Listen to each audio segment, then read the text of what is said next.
after a while of sharing, your story, and I don't know. I think my aunt Barbara said this once, and she said that if you tell your story 10 times, you heal from it. I don't know if it was 10 times, but I know that the more and more that I shared it, the more and more that the tears stopped flowing, or it wasn't as painful as it used to be.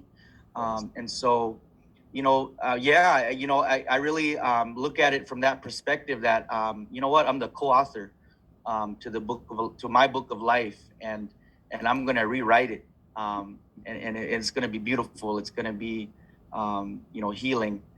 And a part of that is as we move into interdependence, just really thinking about how, coming from an indigenous concept, that our ancestors really depended on each other, really look towards each other to raise children, to be able to accomplish goals and what we needed for the community. And it wasn't just self. It was always to look at others in the community to help. And I think that that's what, this platform that we're on right now at the moment is allowing us to really look towards each other, and look towards each other and support each other, because I can't do this alone. I can't move forward alone. I need the support of my elders. I need the support of my brothers and sisters, and those who are on the same mindset as I am. So I love interdependence. Being able to, because the decision I make today is going to affect my relatives back home in California. Yes. The decision that they make today is going to affect somebody on the East Coast, down south, up north, and so on. So thank you. Oh, absolutely. And just to help people understand, I love how we created a sense of belonging yesterday. So each day is going to build on itself.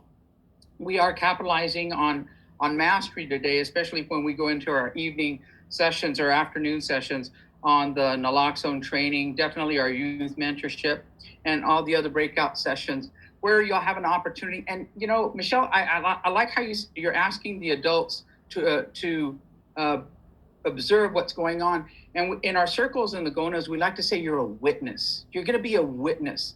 And that's an important role because you get to witness what our young people, our young leaders are going to be doing in those classrooms with Carlos today. And that role of the witness is important in the community because they become the storyteller when they say, when the Larrys or the Harold Belmonts ask us, what did you see?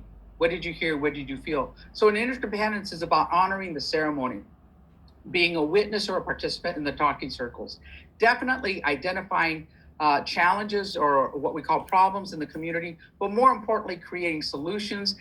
And I like how Don says that exploring our resiliency, remembering our strengths, remembering our superpowers. And Carlos, you started to say this in a way that was really meaningful. And Uncle Harold used to say this, we need each other so much that we don't even realize how much we need each other. I'm going to say that again. We need each other so much that we don't even realize how much we need each other. And that's all of us. The white, the red, the yellow, and the black. And outrageously, it's the colors of our sacred objects, our talking sticks, white, red, yellow, and black. And these are important things to remember. And that's what helps drive, it helps create a healthy community vision. Because like Don said yesterday when he spoke to it, it's not about what's wrong, it's about what happened.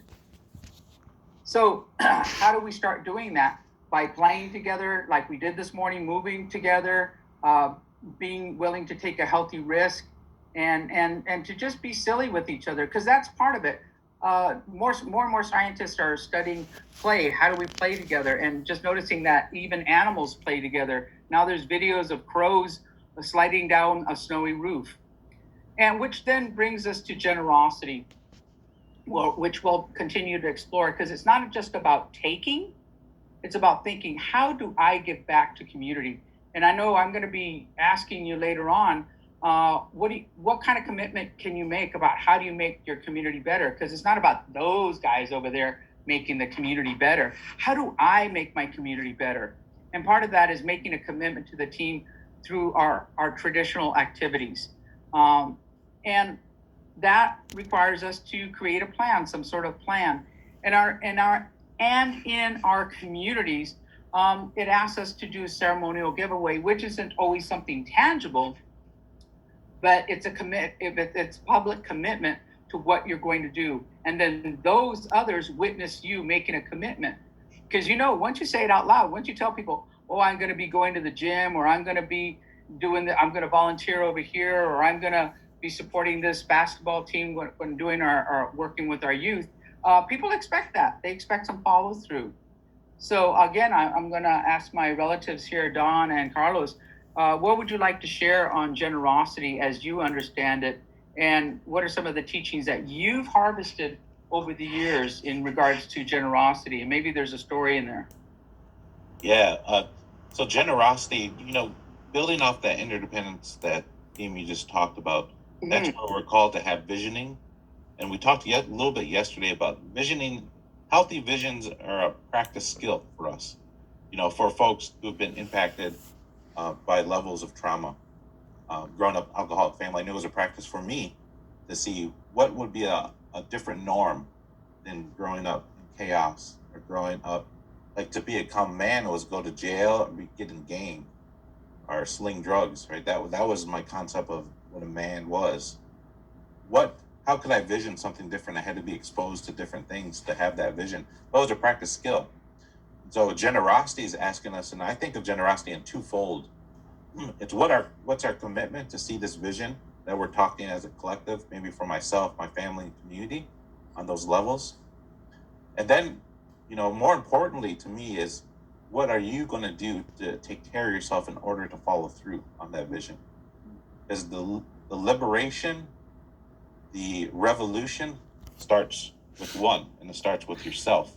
And you have to own what you're calling others to do. You have to walk that walk. And that's a part. So generosity to me is also a part of dignity and integrity, because you have to walk that walk when no one else is watching you. The other thing is, that someone's always watching you. That's why I tell my kids, someone's always watching you. But we know that, right? That's part of so doing the right thing to the best that possibly you can to take care of yourself in order to be effective warrior for wellness and sustainable positive change. You have to walk that walk. And so generosity is about self-care, but to me it's a little bit deeper. It's about a philosophy of life. How are you going to live your life? What's your philosophy of life? So when you're going through these sessions, we're dropping a little bit of seeds here. I hope it plants just a little bit or grows on things that you guys have going on. Is think about, how can I apply this to my philosophy of life?